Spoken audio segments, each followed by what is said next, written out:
What I'm going to do here is talk about a lot of this using a bit of, well, there's an extensive body of discussion of both what artificial intelligence is, machine learning, and the related ethics involved. This body of literature is called science fiction. I've been reading it for about 60 years because nerd, but there's a lot to be gained from it.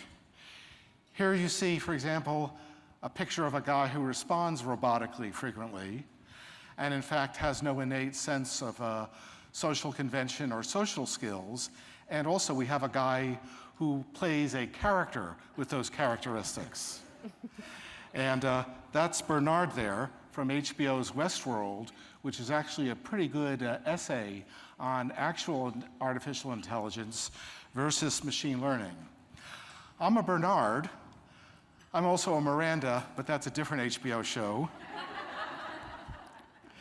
And the deal is on this show, Dolores there, who actually achieves full consciousness, well, we still don't know what that means. And to repeat the point, no one really knows what self-awareness is, what consciousness is, yet those are necessary concepts in the discussions of what it means to be a human or to be a person or to have full, what we call human rights.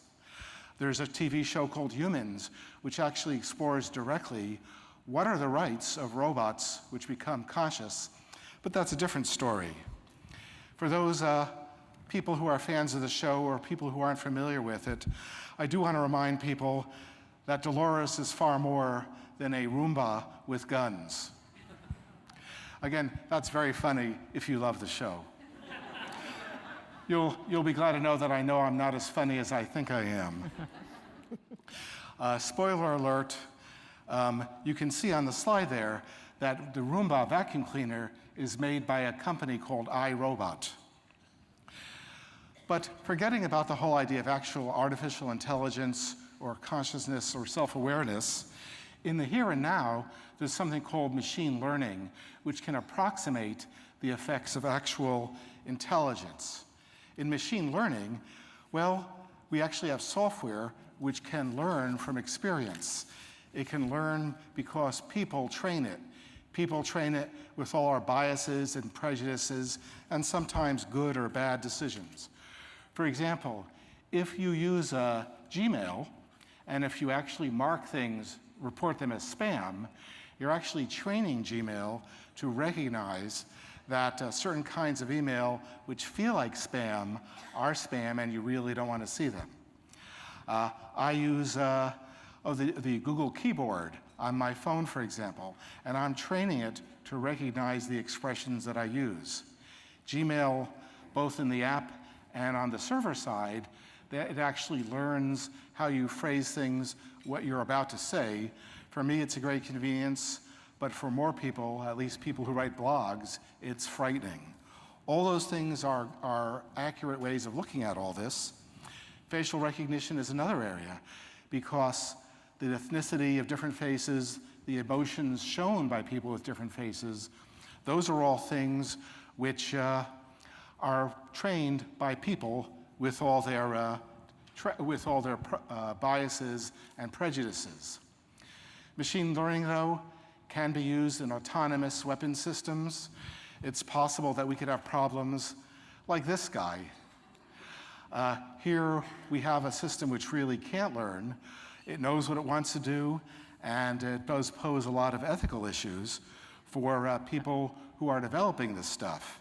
Because 50 or 60 years ago, people in the business of working with computers, including myself, were reading a whole bunch of novels and short stories by this guy, Isaac Asimov.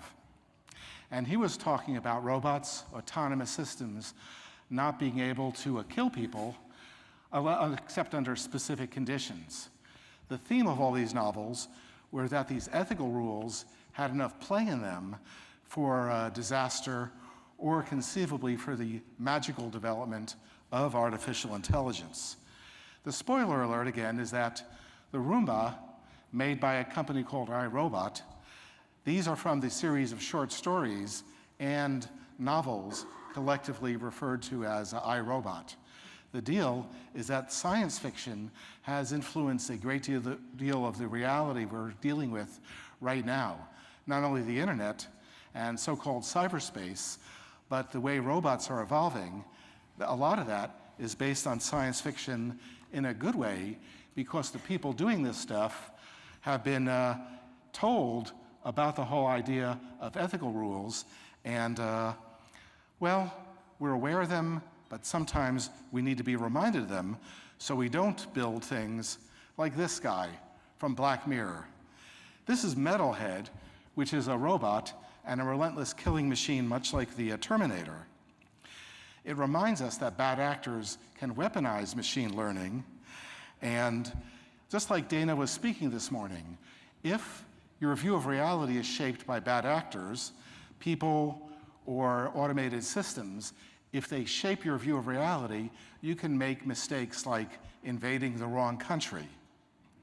Machine learning can, in fact, weaponize news feeds in a bad way or good way in large scale, so that people often, our views of reality will be shared, for better or for worse, by machine learning-based feeds.